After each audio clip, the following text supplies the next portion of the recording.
Mesdames et messieurs, bonsoir et bienvenue sur Sahel TV. Tout de suite, les principaux titres de ce journal. La scène politique en ébullition à plus de 2 mois de la présidentielle en Mauritanie. Des partis de l'ancienne majorité annoncent leur soutien à Sidi Mohamed Ould Boubacar.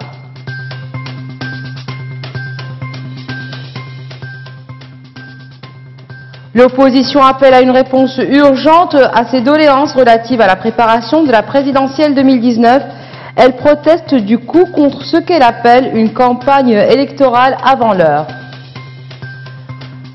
Et au Mali, un nouvel attentat terroriste fait plusieurs morts. Une attaque qui survient alors que le pays est encore sous le choc après le drame survenu dans un village Peul dans le centre malien. Merci d'être avec nous. Des partis de l'ex-union de la majorité viennent de rallier le candidat Sidi Mohamed Ould Boubacar. Ils l'ont annoncé cet après-midi lors d'une conférence de presse à Nouakchott en présence du concerné lui-même. Un ralliement qui augure peut-être d'une bataille assez rude pour la présidentielle de 2019. Sidi Ahmed Vielato. L'ex-union des partis de la majorité annonce son soutien au candidat à l'élection présidentielle de 2019, Sidi Mohamed Ould Boubacar. Il s'agit de la première décision prise par ce regroupement au lendemain de l'application de la loi sur les partis, au terme de laquelle plus de 70 formations politiques ont été dissoutes. Selon Ahmed Ould, président de l'Union, cette décision est motivée par la foi qu'ils ont en la capacité du candidat à veiller aux intérêts de la Mauritanie, à sa stabilité, à son unité et à l'instauration de l'état de la citoyenneté juste et équitable, où tous les citoyens sont traités sur le même pied d'égalité indépendamment de la race, de l'ethnie, de la tribu ou de la région. Un ralliement que le candidat estime être une entrée effective sur la scène politique partant des réalités et du vécu des populations. Vos efforts et ceux de vos militants entreront en synergie avec ceux de toutes les forces politiques, populaires et nationales, pour appuyer les options visant à relever les défis auxquels fait face notre pays, notamment ceux liés aux problèmes des citoyens dans leur vie quotidienne, a dit Sidi Mohamed Ould Boubacar. Avec ses soutiens, issus de la majorité, la bataille pour la présidentielle de juin prochain s'annonce rude, alors que les favoris parmi les candidats n'ont pas encore formé leur directoire de campagne. Les partis de l'opposition mauritanienne ont adressé au ministère de l'Intérieur et de la décentralisation une lettre dans laquelle ils demandent une réponse à leurs doléances relatives à la préparation de l'élection présidentielle de juin prochain. La lettre incluait l'arrêt des meetings et des initiatives politiques jusqu'à la date d'ouverture de la campagne. Le comité représentant les partis d'opposition, qui était en réunion cet après-midi, a déclaré que le facteur temps était devenu crucial pour répondre à certaines de ces demandes et que si le gouvernement ne réagissait pas rapidement, ce serait un rejet de ces demandes. Et nous restons donc sur cette même lancée avec ce reportage d'Ahmed Diagana. Le phénomène des initiatives prend de l'ampleur plus de 2 mois avant l'ouverture de la campagne électorale pour l'élection présidentielle 2019. Les hommes d'affaires, les tribus et les élus battent déjà campagne pour leurs candidats. L'opposition y voit une campagne avant l'heure qui ne sert point la démocratie dans le pays. Depuis l'officialisation de certains candidats à la prochaine présidentielle, la course vers les initiatives bat son plein. Un phénomène qui est d'actualité et qui sonne comme une pré-campagne en vue de l'échéance de juin 2019. Pour l'instant, la quasi-totalité des initiatives semble s'arranger en faveur du candidat de la majorité, Mohamed Ould Cheikh Mohamed Ahmed Ould Ghazouani. Les élus, les hommes d'affaires, mais aussi les tribus, tous s'engagent avec des grandes manœuvres de soutien à leur candidat. Quelle est donc la finalité de ces initiatives? Une question qui a plusieurs réponses selon les contextes. Certains les considèrent comme une marque de loyauté envers un candidat. D'autres le font pour des futurs privilèges une fois que leur candidat sera élu. Nous encourageons ces initiatives.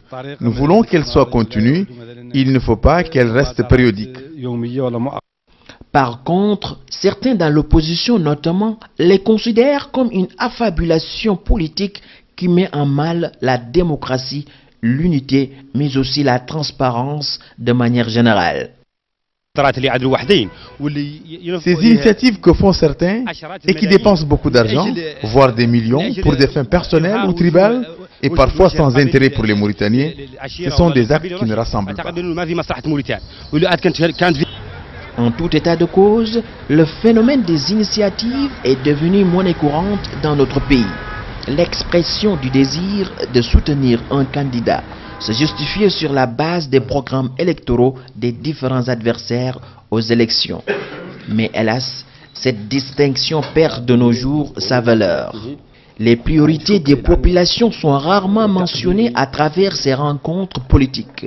Et le défi à relever est dans le camp des futurs prétendants à la magistrature suprême en juin prochain.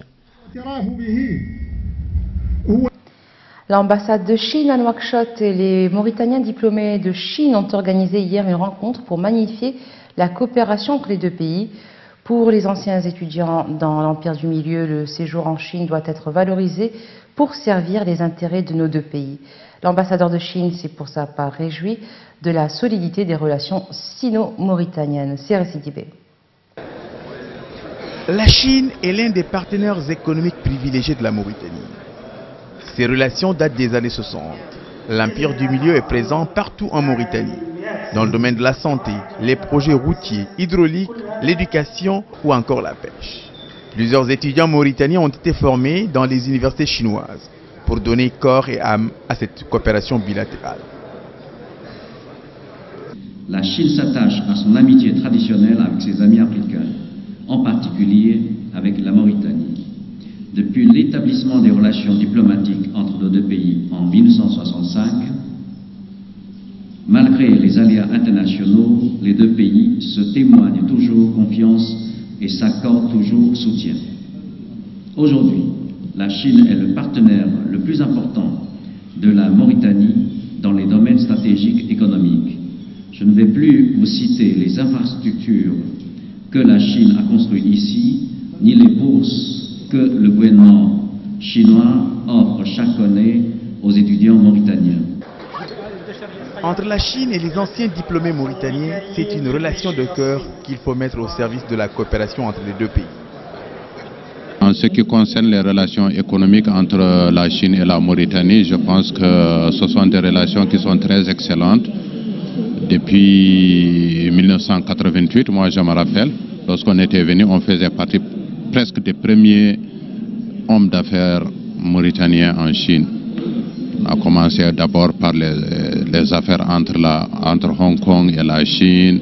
Je crois que dans l'avenir, dans les années à venir, tous les Mauritaniens qui ont fait des études en Chine ou bien qui vont faire les études en Chine, nous souhaitons que vous allez rassembler tous vos efforts pour contribuer, pour apporter votre service pour les relations d'amitié entre la Chine et la Mauritanie dans tous les domaines. Une grande opportunité pour nous de se mettre ensemble et de se réunir et faire quelque chose pour notre patrie, et surtout dans le domaine des relations culturelles sino-mauritaniennes. L'axe Nouakchott-Pékin se porte bien. Cette manifestation reste en soi l'expression de cette volonté déjà visible à travers une coopération gagnant-gagnant qui embrasse tous les domaines. La deuxième édition du Tour cycliste international du Sahel a été clôturée ce dimanche à Fdérik après avoir parcouru tout le trajet prévu. Cette édition, dont le coup d'envoi a été donné mardi dernier par le président de la République au stade olympique de Nouakchott, donne lieu à la participation de 15 équipes représentant des pays d'Afrique et d'Europe, composées de 68 cyclistes et une caravane de 180 personnes. La première place a été remportée par le Français Clem Mazerin-Fall, alors que la deuxième place a été du lot de Aladine Hamouzi et la troisième place remportée par le Marocain Seyid El-Moutawakil. Pour les 4e, 5e, 6e et 7e places, elles ont été occupées par des concurrents mauritaniens, respectivement Mohamed El-Srab, El-Haj El-Cheikh, Issa El-Bamba et Lemana El-Sidiba. Au Mali, 8 gendarmes ont été tués aujourd'hui et 2 autres blessés dans l'attaque de leur véhicule dans le nord du pays. Cette attaque intervient un jour seulement après une attaque meurtrière qui a fait plus de 100 victimes dans un village malien Peul du centre du Mali. Le gouvernement malien a annoncé aujourd'hui la dissolution d'un groupe de chasseurs traditionnels de Gon accusés d'exaction et le limogeage des principaux chefs de l'armée au lendemain de ce massacre. Hamara Diagana. Une délégation de ministres et de responsables militaires maliens s'est rendue ce dimanche dans le village Peul du centre du pays où quelques 130 personnes ont été massacrées hier par de présumés chasseurs Dogon, le plus lourd bilan d'une attaque au Mali depuis plus de 6 ans. Cette tuerie, la plus sanglante depuis la fin des principaux combats de l'opération lancée en 2013 à l'initiative de la France pour chasser les groupes djihadistes qui avaient pris le contrôle du nord du pays, s'est produite en pleine visite du Conseil de sécurité de l'ONU au Mali et au Burkina Faso voisin. Depuis l'apparition il y a 4 ans dans le centre du Mali du groupe djihadiste du prédicateur Amadou Koufa, recrutant prioritairement parmi les Peuls traditionnellement éleveurs, les affrontements se multiplient entre cette communauté et les ethnies Bambara et Dogon, pratiquant essentiellement l'agriculture, qui ont créé leur propre groupe d'autodéfense. Ces violences ont coûté la vie à plus de 500 civils en 2018 selon l'ONU. Un conseil des ministres extraordinaire s'est tenu aujourd'hui en présence du président Ibrahim Boubacar Keïta. Quelques heures auparavant, le secrétaire général de l'ONU, Antonio Guterres, s'était déclaré choqué et outré par ce massacre, évoquant un bilan d'au moins 134 civils tués, y compris des femmes et des enfants. M. Guterres avait appelé les autorités maliennes à enquêter rapidement sur cette tragédie et à traduire ses auteurs en justice. Dans le village, des corps étaient encore ce dimanche en train d'être ramassés selon des témoins, et des habitants des environs demandent à être évacués par crainte de nouvelles attaques. Plusieurs dizaines de Druzes munis pour certains de drapeaux syriens et de portraits du président Bachar al-Assad ont manifesté hier à Majd al-Shams sur le plateau du Golan pour dénoncer la décision de Donald Trump qui a jugé 2 jours plus tôt le moment venu de reconnaître la souveraineté d'Israël sur ce territoire syrien. Tsahal s'est emparé du plateau stratégique qui domine les villes du nord d'Israël en 1967 lors de la guerre de 6 jours et l'État hébreu l'a annexé en 1981, ce que les Nations Unies ont jugé nul et non avenu. 22 000 Druzes, une minorité religieuse proche de l'islam chiite, y vivent toujours et beaucoup ont encore de la famille du côté syrien de la ligne de cessez-le-feu.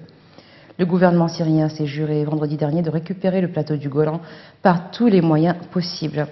Les Comoriens ont voté aujourd'hui pour une élection présidentielle qui semblait promise à l'autoritaire chef de l'État sortant Azali Assoumani aux grandes dames de ses adversaires qui ont rapporté des incidents en plusieurs points du pays. Tout au long d'une campagne qu'il a écrasée avec les moyens de l'État, Azali, 60 ans, a répété qu'il comptait bien l'emporter dès le premier tour sur ses 12 rivaux, nourrissant de forts soupçons de fraude. Dès l'ouverture de ce matin des 731 bureaux de vote de cet archipel de l'océan Indien, l'opposition a fait état de graves irrégularités dans les îles d'Anjouan, en majorité hostile au président et de Moélie. Un responsable de la commission électorale a confirmé qu'une dizaine de bureaux de vote enjouanais avaient été saccagés. La Turquie deviendra prochainement un acteur mondial du secteur de l'industrie de la défense. C'est ce qu'a déclaré hier samedi le président turc Recep Tayyip Erdogan. Erdogan s'est ainsi exprimé lors d'un rassemblement électoral avec le chef du parti d'action nationaliste Devlet Bahçeli à Ankara, la capitale turque.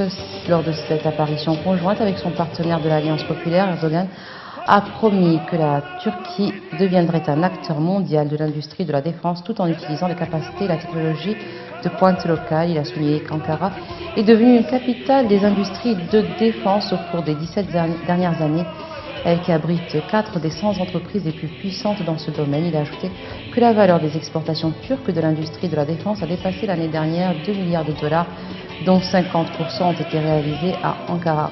Erdogan a également appelé tous les citoyens turcs à se rendre aux urnes lors des élections locales prévues pour le 31 mars, affirmant que ces élections façonneraient l'avenir du pays. Et voilà, ce sera tout pour aujourd'hui. Tout de suite, le rappel des titres. La scène politique en ébullition à plus de 2 mois de la présidentielle en Mauritanie. Des partis de l'ancienne majorité annoncent leur soutien à Sidi Mohamed El Boubacar.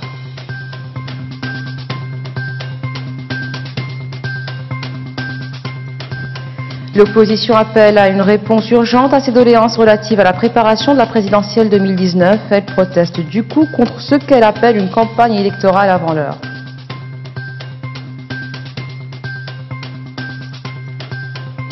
Au Mali, un nouvel attentat terroriste fait plusieurs morts, une attaque qui survient alors que le pays est sous le choc après le drame survenu dans un village Peul dans le centre malien. Merci d'être resté avec nous, excellente fin de soirée sur Sahel TV.